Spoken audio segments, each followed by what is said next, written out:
മന്ത്രി വീണ ജോർജ് ICUവിലാണ്. ആരോഗ്യവകുപ്പ് നേരത്തെ തന്നെ ICUവിലാണ്. ഇപ്പം മന്ത്രിയും കൂടെ ICUവിലായിരിക്കുന്നു.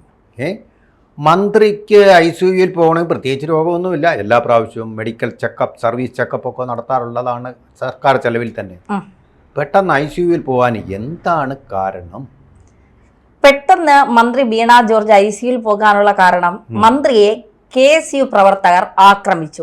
ആക്രമണം എന്ന് പറയുന്നത് വെറും ആക്രമണമല്ല, എന്തെങ്കിലും കരിങ്കൊടി കാണിക്കുകയോ അല്ലെങ്കിൽ മന്ത്രിയെ എന്താ പറയുക, മന്ത്രിക്കെതിരെ മുദ്രാവാക്യം വിളിക്കുകയോ അല്ല, മന്ത്രിയെ കൊല്ലാൻ ശ്രമിച്ചു. ഇതാണ് KSU പ്രവർത്തകർ ചെയ്തത്. അതായത് ഒരു ബാഗും കൊണ്ടാണ് ഒരു പ്രവർത്തകൻ ഓടി വരുന്നത് കാണുന്നത്. ദൃശ്യങ്ങളിലൊക്കെ അത് കാണാൻ കഴിയും. അതിന്റെ അകത്ത് ബോംബാണെന്ന് വരെ നാളെ പറയാൻ സാധ്യതയുണ്ട്. ഇങ്ങനെ മന്ത്രിയെ കൊല്ലാനുള്ള ശ്രമത്തിനിടെ ട്രെയിനിൽ കയറാൻ വേണ്ടി ചാടിപ്പോയതാണത്. റെയിൽവേ സ്റ്റേഷനാണ്, കേന്ദ്ര ഗവൺമെന്റിന്റെ റെയിൽവേ ഡിപ്പാർട്ട്മെന്റിന്റെ മനസ്സിലായില്ലേ, റെയിൽവേസിന്റെ ആണത്. കേരള ഗവൺമെന്റിന് യാതൊരു അധികാരമുള്ള മേഖലയല്ല. അവർക്ക് യാത്രക്കാരനെ അപ്പൊ അവിടെ മന്ത്രിയെ ഇനി ബാഗിൽ ബോംബ് വെച്ചിട്ട്, കണ്ണൂരാണല്ലോ, ഇവരുടെ പാർട്ടിക്കാർ മാത്രമല്ല മറ്റു പലരും ചിലപ്പോൾ ബോംബ് ഉണ്ടാക്കുന്നതായിരിക്കാം, നമുക്കറിയില്ല. അപ്പോ അത്തരത്തിൽ ബാഗിനകത്ത് ബോംബാണ്. ഇനി അത് വെച്ച് മന്ത്രിയെ കൊല്ലാൻ ശ്രമിക്കുന്നതിനിടയിൽ കയ്യോ കാലോ തട്ടി മന്ത്രിക്ക് കഴുത്തിൽ ഗുരുതരമായ പരിക്കെന്നാണ് ഇപ്പോ ജയരാജൻ അടക്കം പലരും പറയുന്നത്. മന്ത്രിക്ക് വലിയ ഗുരുതരമായ പരിക്കുണ്ട്. മന്ത്രിയെ കൊല്ലാൻ ശ്രമിക്കുന്നു. FIR-ൽ കൊല്ലടാ മന്ത്രിയെ എന്ന് പറഞ്ഞുകൊണ്ടാണ്, ആക്രോശിച്ചുകൊണ്ടാണ് KSU പ്രവർത്തകർ എത്തിയത്. മന്ത്രിക്ക് വലിയ രീതിയിലുള്ള പരിക്കുകളുണ്ട്. ഗൺമാനെ വരെ അടിച്ച് നിലം പരിശാക്കിയിട്ടാണ് മന്ത്രിയെ ഉപദ്രവിക്കാൻ പോയത്. മന്ത്രിയുടെ ഗൺമാനെ വരെ അടിച്ച് നിലം പരിശാക്കിയിട്ട്, ഇതിൽ ഏറ്റവും പ്രധാനപ്പെട്ടത് ആയുധം വെച്ച് ആക്രമിച്ചു എന്നുള്ളതാണ്. ഏതെങ്കിലും വീഡിയോയിൽ സാർ ഒരു ആയുധം കണ്ടിട്ടുണ്ടോ? എവിടെയെങ്കിലും? പക്ഷെ മന്ത്രി കണ്ടു. മന്ത്രി പറയുന്നത് ഉള്ളത് പറയണോ? ഞാനൊരു ആയുധം കണ്ട്, മന്ത്രിയുടെ നാക്കെന്ന് പറയുന്ന ആയുധം അടിച്ചോടിക്കടാ ഇവന്മാരെ പോലീസിനോട് ആജ്ഞാപിക്കുന്ന ഒരു ശബ്ദം, നാക്കിന്റെ ഇങ്ങനെ കോളേജ് ഞാൻ കണ്ടിട്ടുണ്ട്. ഇങ്ങനെ KSUക്കാരും SFIക്കാരും ഇതുപോലെ ആക്രോശിക്കുന്നുണ്ട്. അതുപോലൊരു ആക്രോശം മന്ത്രിമാരിങ്ങനെ ചെയ്യുന്ന ഞാൻ അധികം നടാടെ കാണുക. സാർ, ഇതിലെ ചരിത്രത്തിൽ ഇന്ന് വരെ ഒരു സംഭവം ഒരു മന്ത്രിക്ക് നേരെ ഉണ്ടായിട്ടേ ഇല്ല. ഇതാദ്യമായാണ് ഒരു മന്ത്രിയെ ഇങ്ങനെ കൈവയ്ക്കുന്നത് എന്നൊക്കെ പറഞ്ഞുകൊണ്ട് CPM നേതാക്കൾ ഇങ്ങനെ കൂടോടെ ഇളകി വരുന്നുണ്ട്. ഒരു കാര്യം, ഇപ്പൊ ഇവരുടെ ഡൽഹി അംബാസഡറായ KB തോമസ്, ഇത് ഇന്നലെ ഏഷ്യനെറ്റ് ന്യൂസിന്റെ അവസാന ഭാഗത്ത് വിനു വി ജോൺ പറഞ്ഞ കാര്യങ്ങളാണ്. KB തോമസ് അദ്ദേഹം അന്ന് ആന്റണി മന്ത്രിസഭയിലായിരുന്ന സമയത്ത് 2002-ൽ റെയിൽവേ സ്റ്റേഷനിൽ നിന്ന് ഇറങ്ങി വരുന്ന സമയത്ത് അവിടെ ഇതുപോലെ കാണിച്ചു കൂട്ടിയ CPM പ്രവർത്തകർ കാണിച്ചു കൂട്ടിയ കാര്യങ്ങളൊക്കെ ഇപ്പൊ നിങ്ങൾ യൂട്യൂബിൽ നോക്കിയാൽ അല്ലെങ്കിൽ അത്തരത്തിൽ അടിച്ചു നോക്കിയ KB തോമസ് ഇന്ന് CPM-ന്റെ ഡൽഹി അംബാസഡറാണ്. അന്ന് കോൺഗ്രസിനൊപ്പമായിരുന്നു.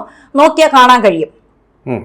അദ്ദേഹം പിന്നീട് 1 മണിക്കൂറോളം റെയിൽവേയുടെ വിശ്രമ മുറിയിൽ ഇരുന്നതിന് ശേഷം ഡ്രസ്സ് മാറിയാണ് പുറത്തിറങ്ങി. കരിയോയിലോ എന്തൊക്കെയോ ഒഴിച്ച് ഇവർ പ്രതിഷേധിച്ചു. അത് നമുക്ക് മാറ്റി നിർത്താം, കാരണം പിന്നീട് ഇവരോടൊപ്പം ചേർന്നല്ലോ KB തോമസ്. 2013-ൽ മുഖ്യമന്ത്രിയായിരുന്ന ഉമ്മൻചാണ്ടിയുടെ വാഹന വ്യൂഹത്തിന് നേരെ കല്ലെറിയുകയും ഉമ്മൻചാണ്ടിയുടെ നെഞ്ചിലും ഇവിടെയും നെറ്റിയുടെ അവിടെയും ഒരു കല്ലുകൊണ്ട് മുഴയായി ആ കല്ല്. അന്ന് ഉമ്മൻചാണ്ടി ചിരിച്ചുകൊണ്ടാണ് അതിനെ നേരിട്ടത്. അദ്ദേഹത്തിന്റെ ആ ഒരു വിദ്യാർത്ഥി പ്രസ്ഥാനത്തിലൂടെ വന്ന ആളാണ്. അദ്ദേഹത്തിന്റെ ആ ഒരു ശൈലി അങ്ങനെയാണ്. ഒരാൾ കൊല്ലാൻ വന്നാലും അഹങ്കാരത്തോടെയും ധാർഷ്ട്യത്തോടെയും അല്ല അദ്ദേഹം പെരുമാറുന്നത്. അതാണ് ഉമ്മൻചാണ്ടിയുടെ ഏറ്റവും വലിയ പ്രത്യേകത എന്ന് പറയുന്നത്. അന്ന് ഇപ്പോഴത്തെ മുഖ്യമന്ത്രി പിണറായി വിജയൻ അന്ന് പറഞ്ഞത് എന്താ, നെഞ്ചിന്റെ അകത്ത് ലോഹക്കൂടാണോ ഇരിക്കുന്നത്, കല്ലെറിയുമ്പോൾ അങ്ങ് പൊളിഞ്ഞു പോകാൻ, ഉപ്പും കൂട്ടി മുണുങ്ങുന്നവർക്ക് മനസ്സിലാകുന്ന രീതിയിലെങ്കിലും പറയണ്ടേ എന്നാണ് അന്ന് ഇന്നത്തെ മുഖ്യമന്ത്രിയായിരിക്കുന്ന പിണറായി വിജയൻ അന്ന് ഉമ്മൻചാണ്ടിക്കെതിരെ CPM കല്ലെറിഞ്ഞപ്പോ പറഞ്ഞത്. അതിനുശേഷം ഈ നവകേരള സദസ്സ് പോയപ്പോ ചെടിച്ചട്ടി കൊണ്ട് തലയിലടിച്ചപ്പോ പറഞ്ഞത് രക്ഷാപ്രവർത്തനം എന്നാണ്.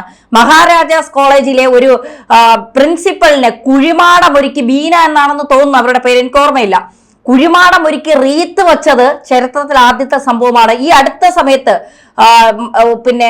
അനിൽകുമാർ അദ്ദേഹത്തിന്റെ വീട്ടിലല്ലേ റീത്ത് വെച്ചത്, ദേശാഭിമാനിയുടെ പത്ര എഡിറ്റർ അനിൽകുമാർ, എം.എൻ. വിജയന്റെ മകൻ അദ്ദേഹത്തിന്റെ വീട്ടിൽ റീത്ത് ദേശാഭിമാനിയുടെ എഡിറ്റർ ആയിരുന്ന എം.എൻ. വിജയൻ, ബുദ്ധിജീവിയും ചിന്തകനും, അദ്ദേഹത്തിന്റെ മകന്റെ വീട്ടിൽ റീത്ത് വെച്ചു. ഇതൊക്കെ ചെയ്തത് CPM ആണ്. CPM-ന്റെ DYFIയും SFIക്കാരും CPM പ്രവർത്തകരും കൂടെ ചെയ്തതാണ്. അപ്പോ ഇത് ചരിത്രത്തിൽ ആദ്യമല്ല. അത് ഇത് നിങ്ങളുടെ ആളിന് നേരെ കല്ലെറിയുമ്പോഴോ അല്ലെങ്കിൽ അടികൊള്ളുമ്പോഴോ കൊണ്ടെന്ന് പറയുമ്പോൾ ആരും കണ്ടിട്ടില്ല കൊണ്ടത്. അങ്ങനെ ഉള്ളപ്പോൾ മാത്രം തോന്നുന്ന ഒരു പ്രശ്നമാണ് ഇത് ചരിത്രത്തിൽ ആദ്യം എന്നുള്ളത്. ചരിത്രത്തിൽ എവിടെയെങ്കിലും ഇന്നത്തെ മുഖ്യമന്ത്രി പിണറായി വിജയനാണ് ഇതുപോലൊരു കല്ല് കൊണ്ടതെങ്കിൽ കേരളം നിന്ന് കത്തില്ലേ? പിണറായി വിജയൻ ആ കല്ലെറിഞ്ഞവരെ ഒക്കെ പിന്നെ വെടിവെച്ച് കൊല്ലാൻ വിധിക്കില്ലേ? കരിങ്കോടി സാർ, ഒരു കറുത്ത തുണി കണ്ടാൽ കാലിളകുന്ന മുഖ്യമന്ത്രിയായിരുന്നു കുറച്ച് നാളുകൾക്ക് മുമ്പ് കേരളത്തിൽ ഉണ്ടായിരുന്ന. കറുത്ത കുട, കറുത്ത മാസ്ക്, കറുത്ത തുണി, ഇതൊന്നും കാണാൻ കഴിയാത്ത ഒരു മുഖ്യമന്ത്രിയായിരുന്നു കേരളത്തിൽ ഈ അടുത്ത സമയം വരെ. ഇപ്പൊ തിരഞ്ഞെടുപ്പ് ആയതുകൊണ്ട് അതിൽ വല്ല മാറ്റം വന്നോന്ന് അറിയില്ല. കറുത്ത മാസ്ക് ഇട്ടപ്പോ അന്ന് EP ജയരാജൻ ചോദിച്ചു, നിങ്ങൾക്ക് വേറെ കളറുള്ള മാസ്ക് ഇട്ടൂടെ എന്ന് ചോദിച്ചാൽ ഇറാനിലെ പോലെ ഹിജാബിന് ഇട്ടേ പറ്റൂന്ന് നിർബന്ധിക്കുന്ന പോലാണ് വേറെ കറുത്ത ഇടാൻ പാടില്ല. നമ്മുടെ ആരിഫ് മുഹമ്മദ് ഖാൻ ഗവർണർ ആയിരുന്ന സമയത്ത് ഗോ ബാക്ക് ഗവർണർ എന്ന് പറഞ്ഞുകൊണ്ട് RSS കാരനാണ് കേരള ഗവർണർ എന്ന് പറഞ്ഞുകൊണ്ട് ഈ SFI ഗവർണർക്ക് നേരെ ആക്രോശിച്ചത്. ഗവർണർ കൊല്ലത്ത് ചരിത്രത്തിൽ ആദ്യത്തെ സംഭവം അത്. കേരളത്തിൽ ഒരു ഗവർണർ വാഹനത്തിൽ നിന്നിറങ്ങി നട റോഡിൽ കസേരയിട്ടിരിക്കുന്നത് അവരെ കൊല്ലാൻ ശ്രമിച്ചു എന്നുള്ള പോലീസ് തടയുകയായിരുന്നു. ഗ്ലാസ് പൊട്ടിച്ചു. ഗവർണറുടെ ഹെഡ് ഓഫ് ദി സ്റ്റേറ്റ് ആയിട്ടുള്ള ഗവർണറുടെ വാഹനത്തിന്റെ ചില്ല് പൊട്ടിച്ചു. അത്തരത്തിൽ ഗവർണർക്ക് നേരെ ഉണ്ടായ സംഭവങ്ങൾ എവിടെയാണ് സാർ? ചരിത്രത്തിൽ ആദ്യത്തെ സംഭവം കേരളത്തിൽ ഭരിച്ചിരുന്ന മുഖ്യമന്ത്രിക്ക് നേരെ, മന്ത്രിമാർക്ക് നേരെ, ഗവർണർക്ക് നേരെ, പ്രിൻസിപ്പൽമാർക്ക് നേരെ, വൈസ് ചാൻസലർമാർക്ക് നേരെ ഈ തെമ്മാടിത്തരങ്ങളെല്ലാം കാണിച്ചിട്ട് പറയുകയാണ് ഞങ്ങളുടെ മന്ത്രി. KSU പ്രവർത്തകർ അങ്ങനെ ചെയ്തുവെങ്കിൽ അത് ശരിയാണെന്ന് പറയുന്നില്ല. നിങ്ങൾക്ക് പ്രതിഷേധിക്കാം, മന്ത്രിക്കെതിരെ കരിങ്കൊടി കാണിക്കാം, അതൊക്കെ ശരിയാണ്. പക്ഷേ ഇത്തരത്തിലുള്ള രണ്ട് കാര്യം കൂടെ, നിഷാന്ത് പറയുന്ന വിദ്യാർത്ഥിയുടെ വയറ്റത്ത് തൊഴിച്ചത് ആരായിരുന്നു? SFIക്കാരനല്ലേ തൊഴിച്ചത്? വയറ്റത്ത് തൊഴിച്ചിട്ട് വേറെ തെറിയൊക്കെ പറഞ്ഞതിന്റെ കാര്യം നമ്മൾ പറയുന്നില്ല. സമയം അല്ല, ഒരു വനിതാ നേതാവിനോട് ഒരു SFIയുടെ സംസ്ഥാന പ്രസിഡന്റ് സെക്രട്ടറി ആയിരുന്ന ഒരു നേതാവ് പറഞ്ഞതാണ്, കൂടുതൽ കളിച്ചാൽ 10 മാസം കഴിയുമ്പോൾ നീ പ്രസവിക്കുമെന്ന്. അത്തരത്തിൽ നാറിയ കഥകൾ പറഞ്ഞ CPMകാർ ഇന്ന് കോൺഗ്രസിന്റെ മണ്ഡലം ഓഫീസ് കത്തിക്കുന്നു, പുതുയുഗ യാത്രയിലെ തോരണങ്ങളും അതുമൊക്കെ വാരിയിട്ട് കത്തിക്കുന്നു, പലയിടത്തും അക്രമങ്ങൾ ഉണ്ടാക്കുന്നു. ഒക്കെ നിങ്ങൾ നടത്തിക്കോളൂ. കാരണം തിരഞ്ഞെടുപ്പ് അടുക്കുകയാണ്. നിങ്ങൾ കാണിക്കുന്ന നാടകങ്ങൾ മുഴുവൻ, മുഖംമൂടികൾ മുഴുവൻ അഴിഞ്ഞു വീഴാനുള്ള സമയം ഏകദേശം അടുത്തെത്തിക്കഴിഞ്ഞു. ഈ അഴിഞ്ഞു വീഴാൻ എന്ന് പറയുമ്പോൾ ഞാൻ ഒരു കാര്യം കൂടെ, ഈ KSUക്കാർ ഇപ്പം പണ്ട് ഭേദമായിരുന്നു. രാഹുൽ ഗാന്ധിയുടെ നേതൃത്വത്തിൽ വന്നപ്പോഴത്തേക്ക് അവരും മാറിയിട്ടുണ്ട് തന്നെ. എന്താണെന്നറിയാം, യൂത്ത് കോൺഗ്രസ് കാണിക്കുന്ന മാതിരിയാണല്ലോ ഇവരും പിന്തുടരുന്നത്.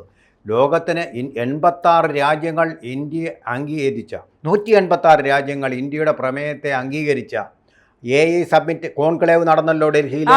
ആ ഡൽഹിയിൽ നടന്നപ്പോൾ അവിടെ കുറേ ചെറുപ്പക്കാരെ രാഹുൽ ഗാന്ധി ഒരു ബ്രിഗേഡായിട്ട് വിട്ടിരിക്കുക.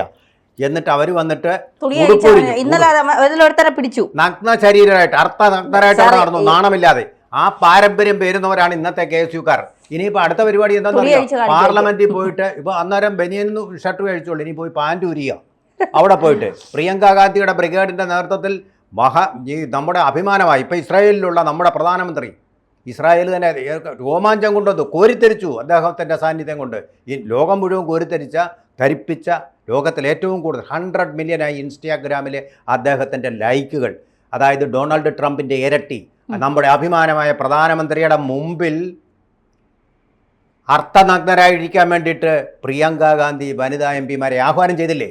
ആ പാരമ്പര്യമല്ലേ KSU വരൂ. KSUക്കാരെയും നമ്മൾ പ്രകീർത്തിക്കേണ്ട കാര്യമൊന്നുമില്ല. എനിക്ക് ഇന്നലെ അതിൽ ഏറ്റവും കൂടുതൽ മനസ്സിലായി, പണ്ട് CPMനാണ് ഈ ലൈംഗിക ആരോപണമൊക്കെ വരുമ്പോ പാർട്ടി അന്വേഷിക്കട്ടെ, പാർട്ടി തീരുമാനിക്കും, പാർട്ടിയിലാണ് പോലീസും കോടതിയൊക്കെ ഉള്ളത്, തീവ്രത അളക്കുന്ന മിഷനൊക്കെ അവരിലാണുള്ളത്. ഇന്നലെ പ്രതിപക്ഷ നേതാവ് VD സതീശൻ പറയുന്നു, ഞങ്ങൾ പ്രാഥമികമായ ഒരു അന്വേഷണം നടത്തി, അപ്പോ മന്ത്രിക്ക് അടി കൊണ്ടിട്ടില്ല എന്ന് ഞങ്ങൾക്ക് മനസ്സിലായി. പ്രാഥമിക അന്വേഷണം നടത്താൻ ഇയാൾ ആരാ? ഇയാൾ കേരളത്തിലെ പ്രതിപക്ഷ നേതാവല്ലേ, അല്ലാതെ പിന്നെ DGP ഒന്നും അല്ലല്ലോ. കേരളത്തിലെ DGP അല്ലല്ലോ പിന്നെ പ്രതിപക്ഷ നേതാവായ VD സതീശൻ.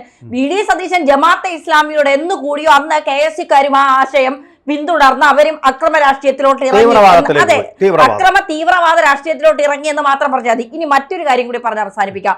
BJP കേരളം ഭരിച്ചാൽ കേരളം നിന്ന് കത്തുമെന്ന് പറഞ്ഞല്ലേ ഇടതും വലതും കൂടെ ഇവിടെ കിടന്ന് പിന്നെ എന്താ പറയാ ബഹളം ഉണ്ടാക്കുന്നത്. BJP വന്നാൽ RSS കേരളം നശിപ്പിക്കും, അക്രമം നടത്തും. BJP RSS ഒന്നും വന്നില്ലല്ലോ. പിന്നെ നിങ്ങളല്ലേ ഈ കിടന്ന് അങ്ങോട്ടും ഇങ്ങോട്ടും തമ്മി തല്ലുന്നതും ഈ പിന്നെ ബഹളം വയ്ക്കുന്നതും നാട് കത്തിക്കുന്നതും നാടിനെ കുട്ടിച്ചോറാക്കുന്നത് നിങ്ങളല്ലേ. RSS വന്നില്ല, BJP വന്നില്ല. തിരുവനന്തപുരം കോർപ്പറേഷൻ RSS ഭരിച്ചു തുടങ്ങി, അല്ലെങ്കിൽ BJP ഭരിച്ചു തുടങ്ങി. ഒരു കുത്തും ബഹളവും പിന്നെ എന്താ പറയുക നിലവിളികളൊന്നും നമ്മൾ കേൾക്കുന്നില്ലല്ലോ. അപ്പോ ഇടതും വലതും കൂടി കേരളത്തെ കുട്ടിച്ചോറാക്കാൻ ഇറങ്ങിയിട്ടുണ്ട്. തിരഞ്ഞെടുപ്പിന് മുന്നോടിയായി കേരളത്തിൽ കുറെ പ്രശ്നങ്ങൾ ഉണ്ടാക്കണം, മറയ്ക്കാനുള്ള എന്തൊക്കെയോ മറയ്ക്കണം, മുക്കാനുള്ള എന്തൊക്കെയോ മുക്കണം. അതിനുള്ള പുതിയ നാടകവുമായി ചിലർ അവതരിപ്പിച്ചിരിക്കുന്നു. അതിന് ചിലർ തീ കൊളുത്തിയിട്ടുണ്ട് എന്നുള്ളത് മാത്രമേ ഇതിൽ നമുക്ക് മനസ്സിലാക്കാനുള്ളൂ. നാടകമാണ്, അത്രേ ഉള്ളൂ.